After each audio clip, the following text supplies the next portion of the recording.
Era callado y juicioso, y consideraba que la felicidad está del lado de aquel que esté satisfecho. Mucha gente le conoce como el gran filósofo, pero este científico griego también realizó descubrimientos fundamentales en biología, ética, estilística, meteorología y estética. Era un hombre sabio. Aristóteles confiaba en la virtud de la mente humana, ya que estaba inspirada en una realidad cognitiva, la cual existe de una forma independiente a los deseos y opiniones humanas. Aristóteles nació en Estágira, una península al norte de Grecia, en el año 384 a.C. Su padre, Ninómacos, oficiaba como médico del padre de Filipo de Macedonia, el rey Amintas III. Tenía la reputación de ser un médico muy fidedigno. Le dio a su único hijo una inmejorable educación. Desde su niñez, Aristóteles estaba ya destinado a seguir los pasos paternos y, en consecuencia, se comprometió muy seriamente a los estudios de farmacología y anatomía y, probablemente, asistió a su padre en varias intervenciones. En el año 367, Aristóteles viajó de Macedonia a Atenas para continuar con su educación. Durante el viaje, el joven tuvo que hacer uso de sus conocimientos médicos para salvar a un ciudadano adinerado de una infección sanguínea. Por lo tanto, con solo 17 años, Aristóteles ya estaba considerado como un excelente doctor. Una vez en Atenas, Aristóteles ingresó en la Academia Platónica. Tras 2 años de duro trabajo y esfuerzo, ya era capaz de impartir lecturas en retórica. El joven Aristóteles se ganó la confianza del viejo Platón y el derecho de unirse al círculo de los filósofos más sabios, los platónicos. A pesar de que el estudiante apreciaba a su mentor, Aristóteles también hacía críticas de sus puntos de vista. Un ejemplo son estas palabras escritas con su propia mano. Amicus Plato. Sed magis amica es veritas. Aprecio a Platón, pero aprecio más la verdad. Tras 20 años de impartir clases en la Academia de Platón, Aristóteles creó escritos sobre lógica, física, retórica y escribió tratados sobre la vida y el alma. En el año 347, cuando muere Platón, Aristóteles se traslada a Tárnea, en Asia Menor, pues allí se encontraba otro pupilo de Platón, Hermias. Una vez allí, el filósofo le ofrece su amistad desinteresada y su ayuda como consejero político. Aristóteles dijo: «La amistad es lo más necesario en la vida, puesto que nadie podría vivir sin amigos, incluso aunque sea el más dichoso». Aristóteles residió plácidamente durante 3 años en el reino de Hermias, pero cuando éste murió, regresó a Macedonia. Con 40 años, Aristóteles tuvo una calurosa bienvenida en Macedonia. Filipo de Macedonia disfrutaba las conversaciones intelectuales del filósofo y le propuso hacerse responsable de la tutoría de su hijo, el futuro Alejandro Magno.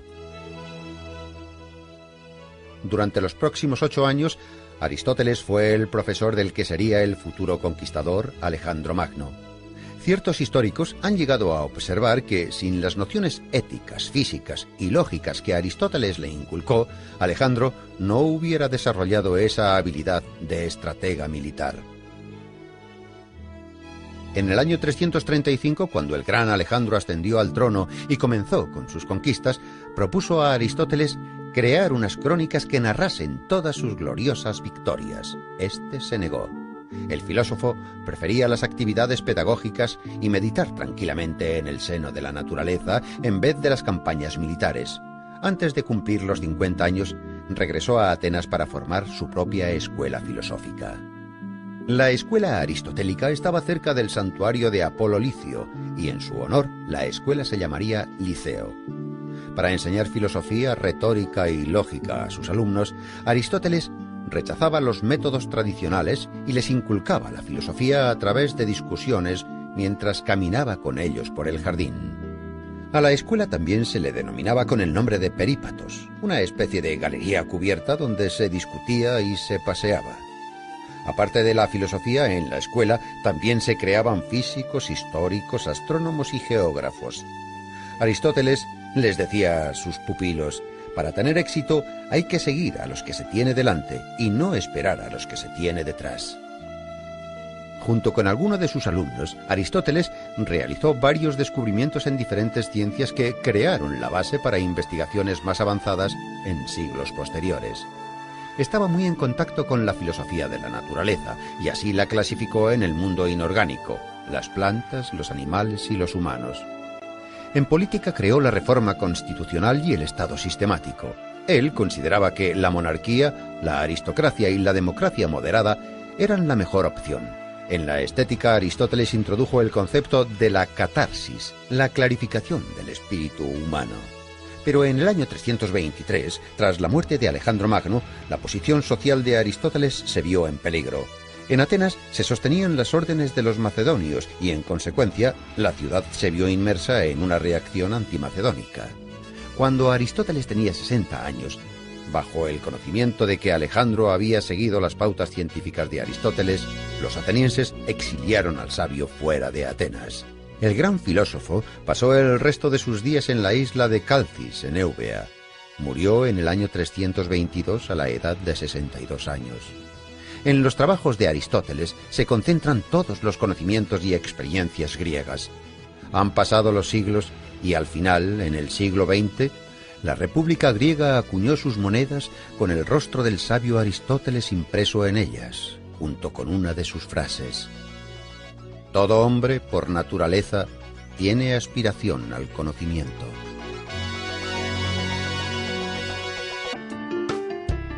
Nietzsche escribió: resulta significativo que sea Sócrates el primer gran heleno que fue feo, de igual manera que en él todo es simbólico. Es el padre de la lógica, la cual representa el carácter de la ciencia pura. Antes de que los jueces le condenaran a muerte, el gran filósofo Sócrates afirmó: no debo rechazar mi filosofía mientras me quede aliento. Sócrates. El antiguo filósofo griego nació en Atenas en el año 469 a.C., en la familia del cantero Sofronisto y la comadrona Fainarate. Puesto que Sócrates era analfabeto, toda la información que se conserva de él es gracias a los trabajos de sus discípulos Platón y Jenofonte. No existe mucha información sobre los primeros años de su vida, pero se sabe que con 17 años ya llamaba la atención por la gran agudeza de sus razonamientos y su facilidad de palabra. Era de pequeña estatura, vientre prominente, ojos saltones y nariz respingona. Aspirando a concienciar a los ciudadanos sobre la perfección moral, Sócrates realizaba numerosas tertulias, en las plazas y en las calles. A la sombra de un olivo pasaba horas discutiendo sobre la justicia y la virtud. La negligencia de los quehaceres diarios llevaron a Sócrates a una extremada pobreza. Recorría las calles de Atenas descalzo y vestido con la misma túnica. Antifón, el sofista, decía que ningún esclavo querría ser tratado como él se trataba a sí mismo.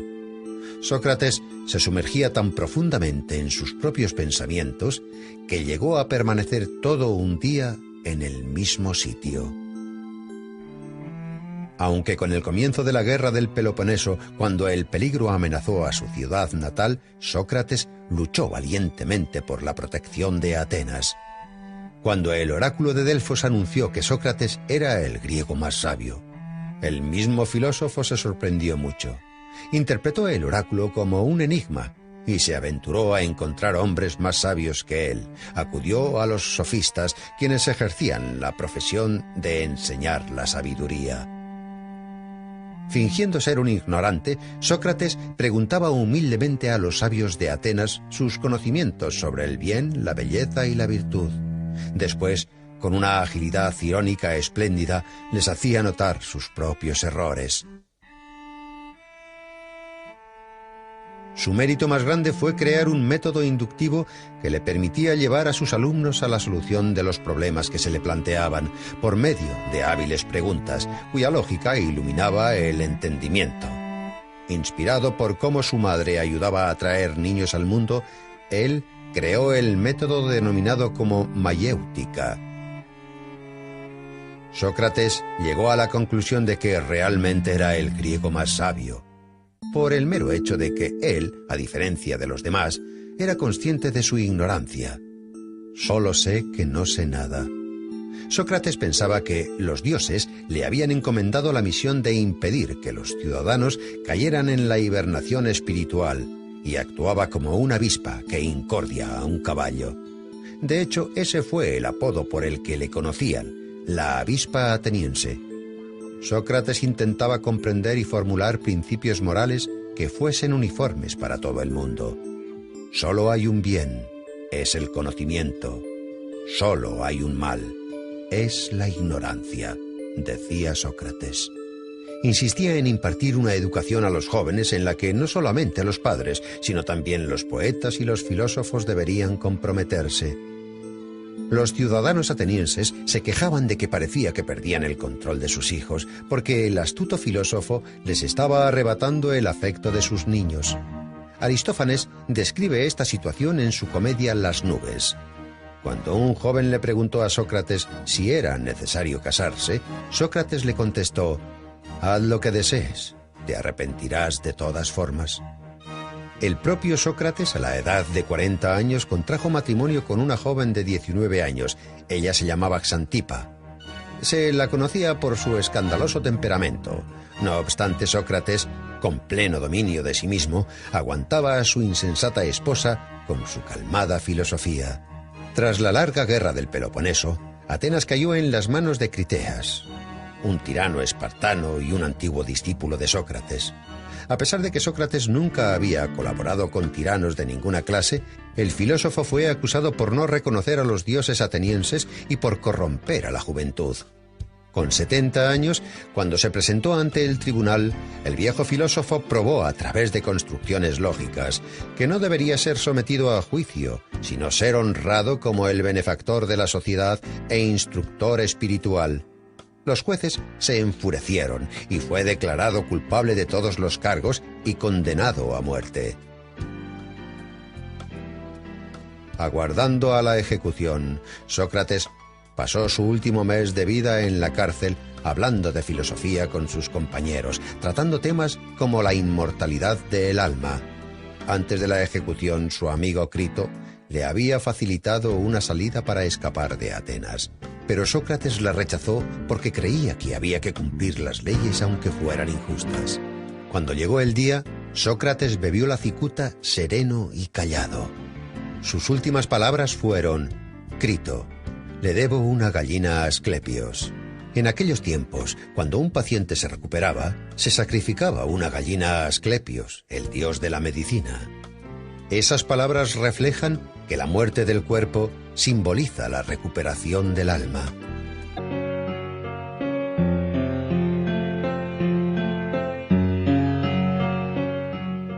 Este filósofo se convirtió en leyenda cuando aún vivía. Los rumores le transformaron en un profeta y después en un estafador. A veces le convertían en héroe de anécdotas y otras le tomaban por loco. No creó ninguna doctrina integral, pero toda su vida fue un ejemplo de servir a la filosofía. Diógenes el cínico, natural de Sinope, también era llamado Diógenes el perro. Este filósofo vivió en el siglo IV a.C. Se sabe que su padre era acuñador de moneda y toda su familia provenía de Sinope, territorio de la Turquía actual. Cuando Diógenes aún era joven, fue acusado de adulterar las monedas y enviado al exilio fuera de su ciudad. Diógenes no negó su parte de culpa. Pero ¿cuáles eran las razones por las que un joven de familia adinerada actuaba así?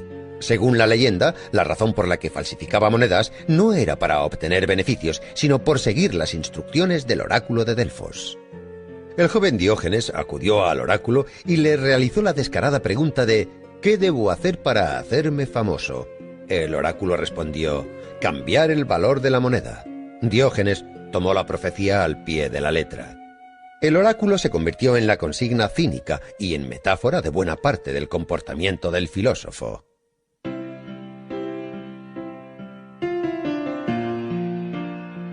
Expulsado de su Sinope natal, Diógenes viajó a Atenas, donde conoció al filósofo griego Artístenes, fundador del cinismo. Artístenes consideraba que el hombre debiera despegarse de los prejuicios que le inculcan para liberarse de las leyes de la sociedad y vivir como un perro callejero. La palabra griega kinikos, la cual deriva de kinus, significa perro. Todos los seguidores de la filosofía de Artístenes serían denominados como kínics. La palabra cinismo, la cual proviene de las enseñanzas filosóficas de los Cynics, en la actualidad ha obtenido un nuevo significado. Ahora no solo define la acción de negar las leyes sociales, sino también describe la acción de negar la moral existente y las leyes culturales.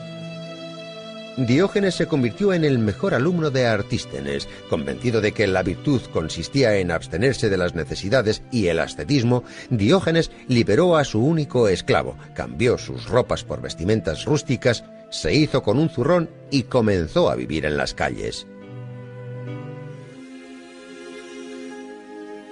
En invierno solía dormir en los pórticos y plazas públicas, y en verano dormía en la arena calentada por el sol. Diógenes vivió una vida ceñida a los ideales del cinismo. Incluso llegó a reprochar a su maestro de no seguir sus propias doctrinas y no apreciar las privaciones como medio de rectificación moral.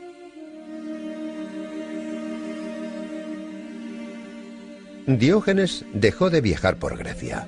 Cuando le preguntaban de dónde venía, él siempre contestaba: «Yo soy cosmopolita, soy un ciudadano del mundo». En una ocasión, el solitario e indefenso predicador cayó en manos de piratas. Le vendieron como esclavo a un rico de Corinto llamado Geníades. Su nuevo amo no tardó en apreciar el conocimiento especial del filósofo y le dispuso como tutor de sus hijos.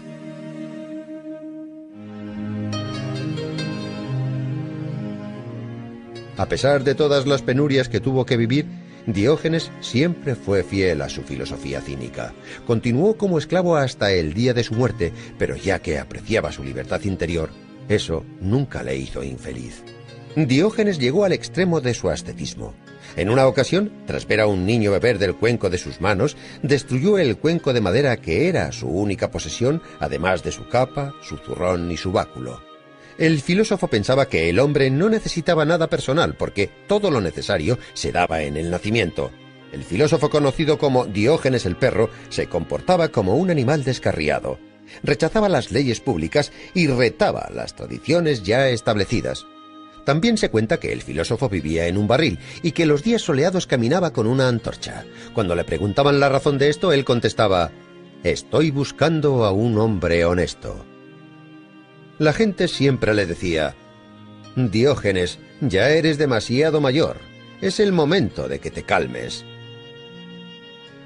Pero el filósofo contestaba: «Ya casi he terminado. Ahora es el momento de correr, no de pararse». Su peculiar estilo de vida, su extrema agudeza y su irresistible energía hicieron del filósofo una leyenda de la antigua Grecia. De las muchas anécdotas de Diógenes, hay una que cuenta que Alejandro Magno en persona acudió a ver al filósofo. Alejandro Magno encontró al filósofo descansando en un ciprés cerca de Corinto. El omnipotente Alejandro se dirigió a Diógenes diciendo: «Puedes pedirme todo lo que desees». Entonces, la lengua afilada de Diógenes respondió: «Deseo que te apartes, me estás tapando el sol». Las crónicas históricas afirman que el filósofo vivió hasta una avanzada edad. La profecía del oráculo de Delfos se cumplió.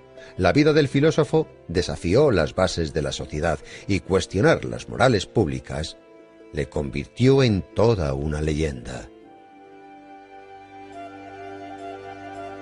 El filósofo cínico de Sinope se convirtió en el símbolo de la libertad y la felicidad. Incluso el omnipotente Alejandro Magno, estando al filo de la muerte, dijo: «Si no fuera Alejandro, hubiera querido ser Diógenes».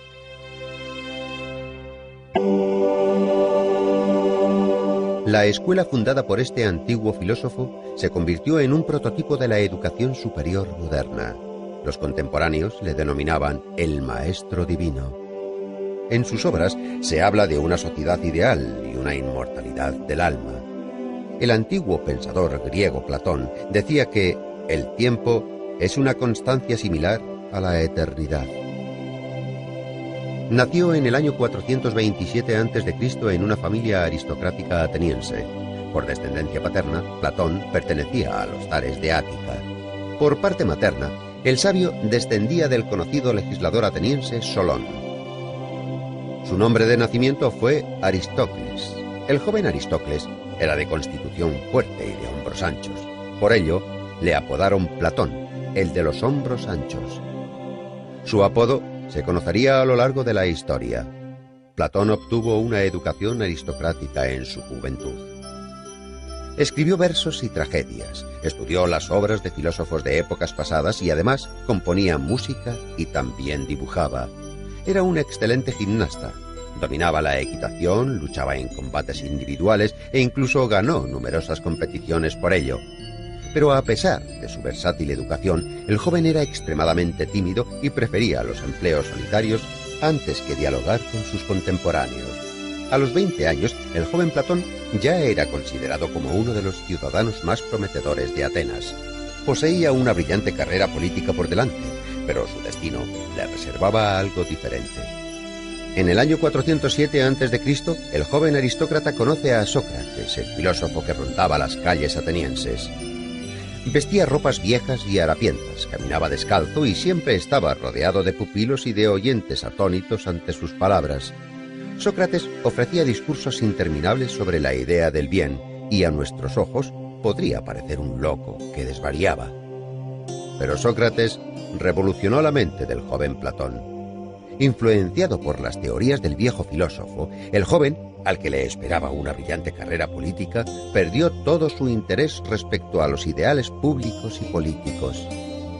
Platón comprendió entonces que una sociedad basada en tales ideales estaba condenada a la destrucción y para rescatarla había que buscar una manera nueva de hacer las cosas. En el año 399, la trágica muerte de Sócrates obligó a Platón a dejar Atenas. Pasó 12 años de su vida viajando por Grecia y el sur de Italia. Participó en la guerra de Corinto. En Sicilia fue capturado y convertido en esclavo, pero uno de sus amigos le liberó. Entonces decidió volver a su Atenas natal, donde fundó la escuela filosófica a la que bautizó con el nombre de Academia. Esta se convirtió en la escuela más famosa de toda la antigüedad clásica. Permaneció abierta durante cientos de años, hasta que, en el año 529 después de Cristo, el emperador romano Justiniano I cerró sus puertas para siempre. La filosofía de Platón cambió la antigua representación del mundo. Sus teorías sobre los comienzos individuales del mundo y sobre la inmortalidad del alma se convirtieron en un prototipo de la religión cristiana.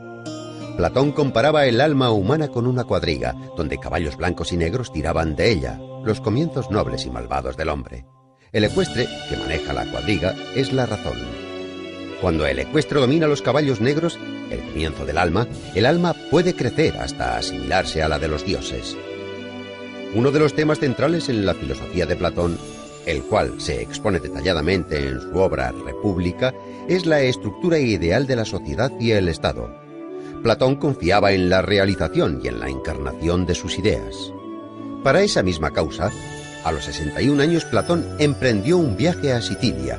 Dionisio I, el tirano de Siracusa, alababa la filosofía de Platón e invitó al filósofo a llevar a cabo las reformas deseadas.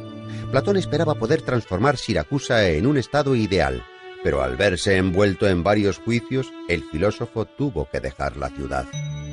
No obstante, la decepción de Platón no fue extrema. 5 años más tarde regresó a Sicilia e intentó realizar su tan ansiada transformación de nuevo. Tampoco tuvo éxito esta vez.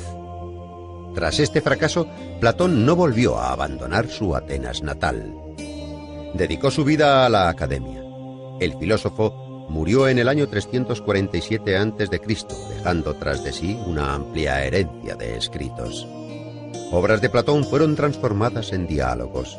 A pesar de los años, estas obras siguen despertando el interés de las mentes científicas. La leyenda griega más conocida, escrita por Platón, fue el mito de Atlantis, una isla fértil, poblada y con una civilización avanzada. Como consecuencia de un cataclismo desconocido, probablemente un terremoto, Atlantis se sumergió en las aguas. Este pequeño episodio, escrito en el diálogo de Platón Crito, ha suscitado numerosas hipótesis. Los científicos discuten sobre el lugar, la época y, en general, sobre la posible existencia de la mítica Atlantis.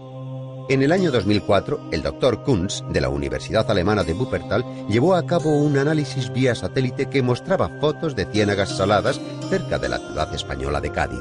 En las fotos se apreciaban claros remanentes de construcciones antiguas que concordaban con los relatos platónicos. El alemán creyó que Atlantis no era una isla, sino tierras bajas que fueron destruidas a causa de una inundación entre los años 800 y 500 a.C. El antiguo pensador griego, quien dejó una extensa cadena de pupilos y actualizó la filosofía antigua, dijo una vez: «El hombre es una especie de juguete inventado por Dios. Dejadle jugar por tanto a los juegos que más le diviertan, a pesar de que eso contradiga a lo que se cree bueno en nuestros tiempos».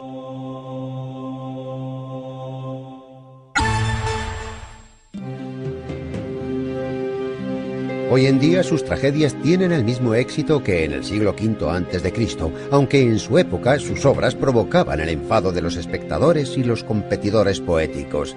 ¿Cómo se atreve ese insolente poeta a alterar las tradiciones más fundamentales? Puede que esta sea la razón por la cual los historiadores que trabajaron en la biografía del poeta lo hicieran de tal forma que tantos siglos después es complicado diferenciar entre los datos falsos y los verdaderos que rodean la vida del dramaturgo. Una cosa está clara: a pesar de todo el peso de las innumerables críticas, Eurípides está reconocido como uno de los mejores poetas trágicos griegos. Los antiguos historiadores adoraban encontrar vínculos extraordinarios en los acontecimientos históricos. Solían afirmar que Eurípides nació el día de la gran victoria de los griegos sobre los persas en una isla cercana a Salamina. Por ello, el autor estaba destinado a alcanzar la gloria.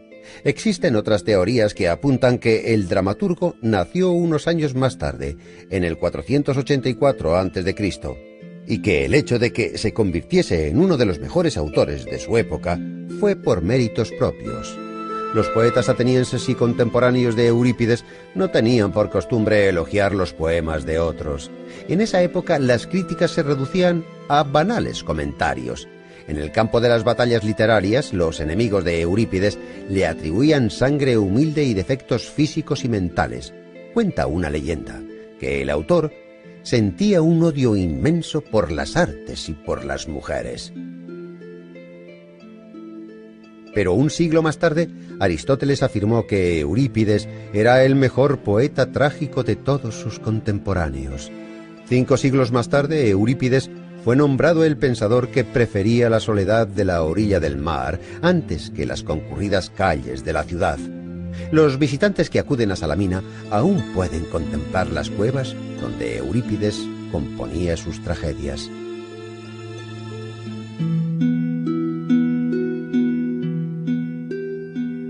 Como otros trágicos, las obras de Eurípides tratan de leyendas y eventos de la mitología que describen crímenes, asesinatos, venganzas, perjurio, incesto, autosacrificios glorificados, severidad, devoción y valentía. Eurípides usaba los mitos de forma inteligente. Fue el primer poeta griego en mostrar a la gente tal y como era en su vida real, con sus defectos y sus conflictos. Los héroes de las obras de Eurípides eran personas comunes con sus debilidades y sus grandezas. En la tragedia Ifigenia en Táuride, la hija de Únzar, habiendo superado el miedo a morir, algo natural en todo ser humano, sacrifica su vida deliberadamente por el bienestar de su pueblo. Otra heroína, Fedra, elige la muerte con el objetivo de limpiar su nombre, y en su última carta calumnia a su hijo adoptivo. En el año 455 a.C., Eurípides participó por primera vez en el concurso anual de dramaturgos. Durante más de medio siglo fue el competidor más duro del conocido Sófocles. Escribió alrededor de 100 tragedias, aunque solo consiguió hacerse con 4 victorias y la quinta se la otorgaron después de su muerte. Solo han llegado 18 escritos del autor hasta nuestros días. En tragedias como Medea, Hécuba y Andrómaca, el autor habla de problemas que eran objeto de especulación en Atenas en el siglo V a.C., temas como el papel de los dioses en el destino de un hombre, la racionalidad del mundo, Esparta como el enemigo de Atenas en la guerra del Peloponeso, etc. Al igual que Sófocles, su competidor más renombrado, Eurípides, utilizaba la mitología en sus escenarios. De hecho, los antiguos mitos eran su herramienta favorita para crear las tragedias. Los predecesores del dramaturgo eran expertos en volver a relatar los ya famosos argumentos. Eurípides fue el primero en desviarse de estas tradiciones y, con perspicacia, intentar sumirse en el mundo interior de los héroes y de sus sentimientos.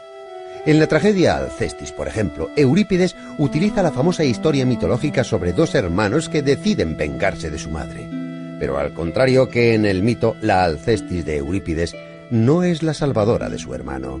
Lo verdaderamente importante para el dramaturgo era intentar descubrir los sentimientos de esos niños que osaron tener el coraje de pegar a su propia madre. Esta aproximación de Eurípides hacia los mitos desencadenó sentimientos contradictorios.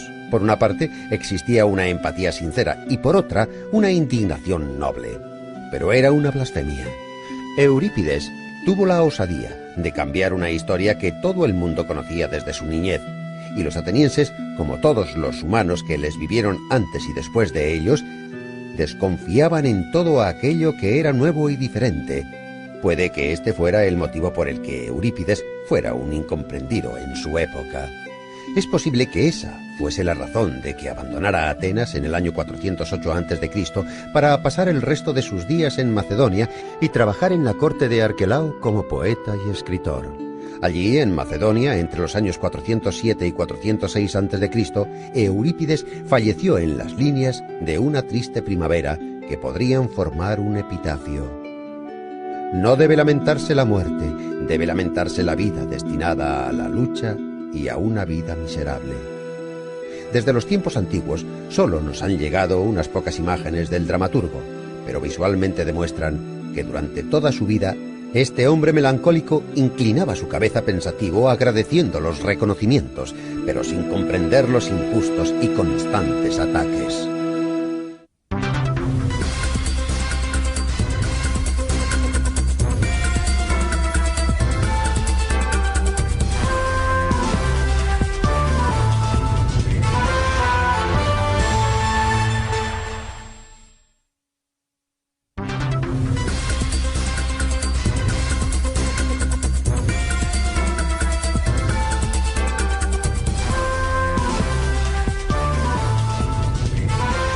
Canal Enciclopedia. Antes de que se implicase en el estudio de las ciencias, la historia parecía un mito. Su propia vida parece una leyenda. Patriota griego y un entusiasta de los viajes, fue el fundador de la etnografía. Fue escritor y científico, fue el padre de la historia. Heródoto de Halicarnaso dejó constancia de un ecúmeno, desde la civilización europea hasta lo que nosotros entendemos como civilización más moderna.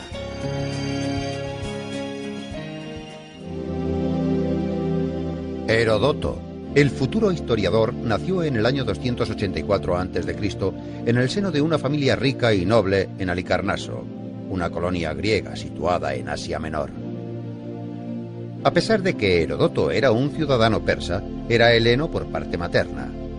Le encantaba escuchar las historias de los marineros que buscaban la libertad de la amada ciudad griega Atenas, donde los emperadores Solón y Clístenes llevaban a cabo las reformas democráticas. Pero en su ciudad natal, el tirano Ligdamis luchaba por hacerse con el poder.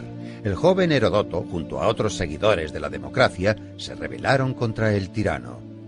La revuelta fue contenida y para salvar su vida, Heródoto tuvo que huir a la isla de Samos, uno de los estados más ricos de Grecia.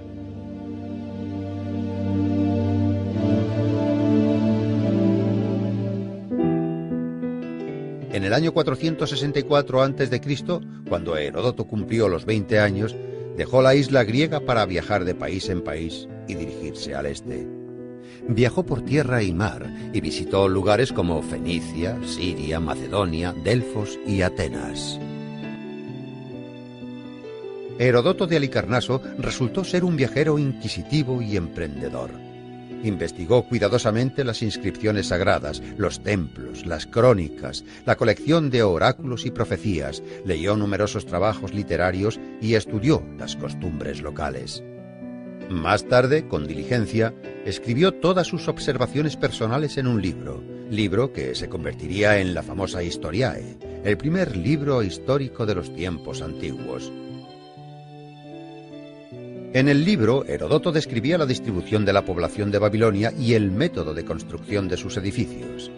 El sociable ciudadano Heródoto también viajó a Egipto y allí aprendió de los sacerdotes locales que en la pirámide de Keops constaba por escrito la cantidad de rábanos, cebollas y ajos que habían comido los esclavos mientras construían la pirámide.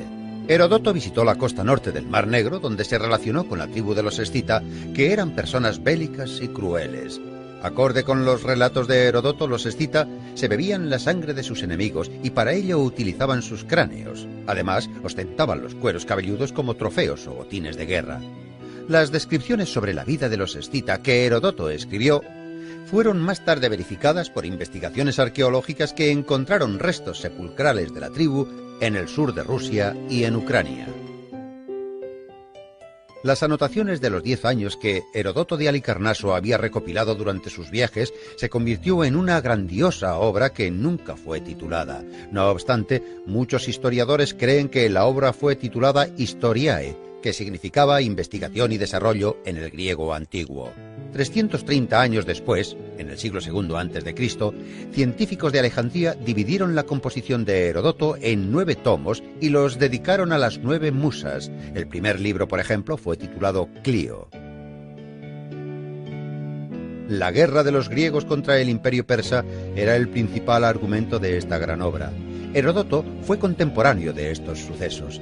El historiador admiraba el coraje de los griegos y quería narrar para futuras generaciones las batallas que los griegos y persas soportaron durante 50 años. Más de la mitad de la obra se refiere a los antecedentes de las guerras médicas y el resto a la propia contienda.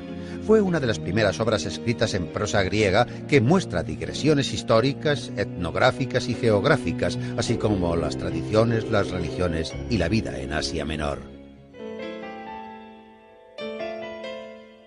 En el año 443 a.C., cuando la guerra entre griegos y persas llegó a su fin, Heródoto viajó al sur de Italia con el fin de encontrar una colonia llamada Turios.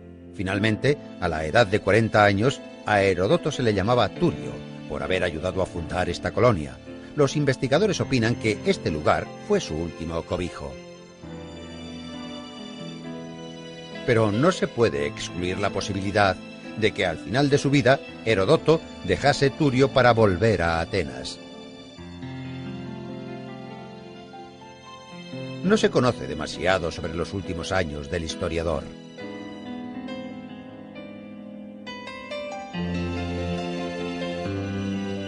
Probablemente participó en alguna reyerta política entre Atenas y Esparta y se dedicó a completar su monumental obra que nunca fue terminada.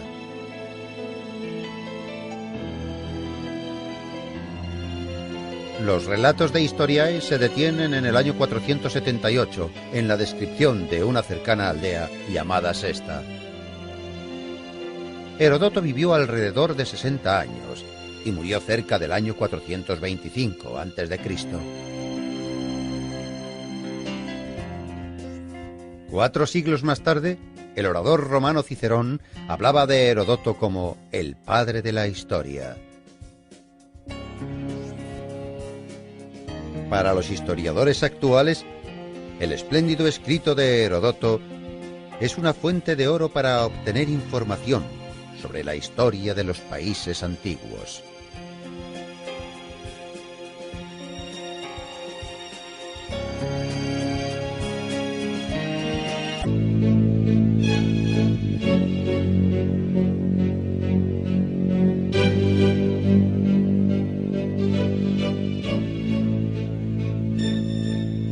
Sus contemporáneos escribieron: tuvo una vida larga y feliz. Creó infinidad de tragedias preciosas y murió sin conocer la desgracia. Escribió más de 100 obras, pero solo se conservan 7 de ellas, aunque éstas demuestran que Sófocles fue uno de los mejores poetas trágicos de la antigüedad. Sé osado. Lo que los sueños te traen con la luna, los rayos del sol se lo llevarán. Hijo mío, no hay mejor regalo que la vida. Como ocurre con otros poetas antiguos, no se conoce demasiado sobre Sófocles.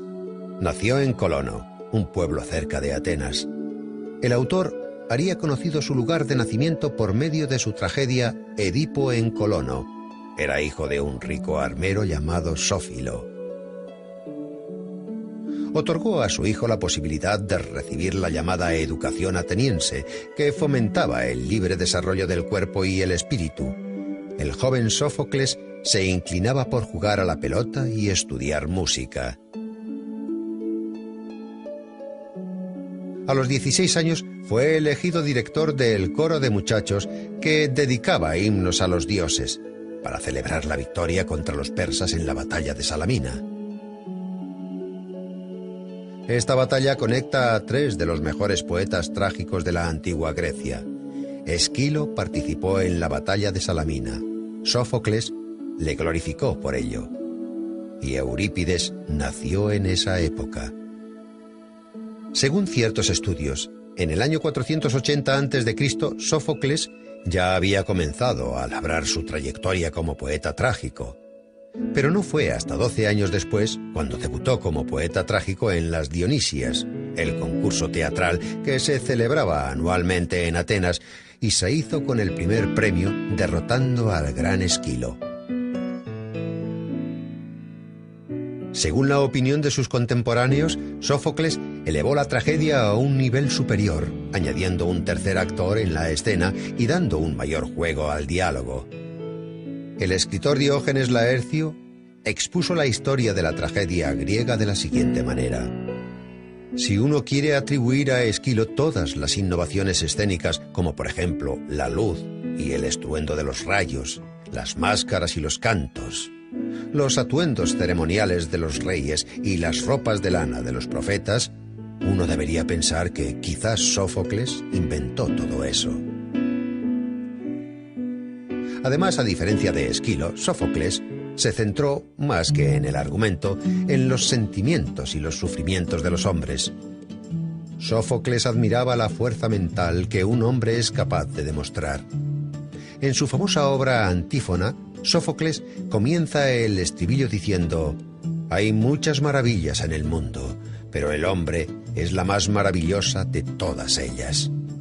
Con obras como esta, Sófocles se convirtió en uno de los poetas más conocidos de la antigua Grecia.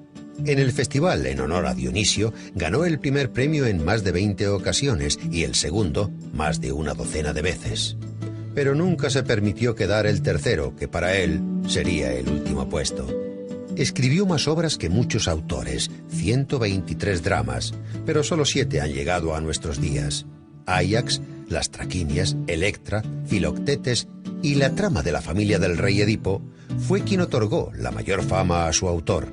La trama consta de las tragedias Edipo Rey, Edipo en Colono y Antígona. En la tragedia Edipo Rey se narra la caída de Pericles al mando del Estado ateniense y se interpreta de una forma muy creativa. En la historia, los años de su gobierno se conoce como la época de Pericles, el período donde Atenas era fuerte y próspera. Sófocles era uno de los mejores amigos de Pericles. En el año 440 a.C., ambos fueron elegidos estrategos y participaron en la expedición ateniense contra Samos, acontecimiento que recoge Plutarco en sus Vidas Paralelas. El poeta jugó un papel muy activo en la vida pública de la polis. Incluso cuando Sófocles era ya un hombre muy mayor, fue elegido como uno de los 10 consejeros que, supuestamente, devolverían los años dorados a Atenas. Sobre la vida personal de Sófocles se desconoce la mayoría. Solo se sabe que tuvo 5 hijos. Hay quien piensa que un hijo de Sófocles, llamado Lofón, intentó atribuirle a su padre una enfermedad mental causada por su avanzada edad. El poeta dijo ante el tribunal: Si estoy loco, no soy Sófocles. Si soy Sófocles, no estoy loco. Y a continuación recitó el comienzo de la tragedia de Edipo en Colono. Con admiración, el jurado se percató de que en efecto se trataba de Sófocles y por lo tanto no podía estar loco. La tragedia de Edipo en Colono fue llevada al escenario por su nieto, también llamado Sófocles. La representación tuvo lugar justo después de que, con 90 años, su abuelo Sófocles falleciera. Sófocles también era conocido por su afán a la religión. Según algunos historiadores, antes de que el templo para Asclepios, dios de la medicina, fuera construido en Atenas, Sófocles adoraba al dios en su propia casa. En su tragedia, un hombre antes de morir conoce a las Parcas. En uno de los fragmentos que se conservan, Sófocles advertía: «El hombre ha de admirar y valorar el júbilo de hoy. Los dioses cubrirán el mañana con mantos grises y oscuros».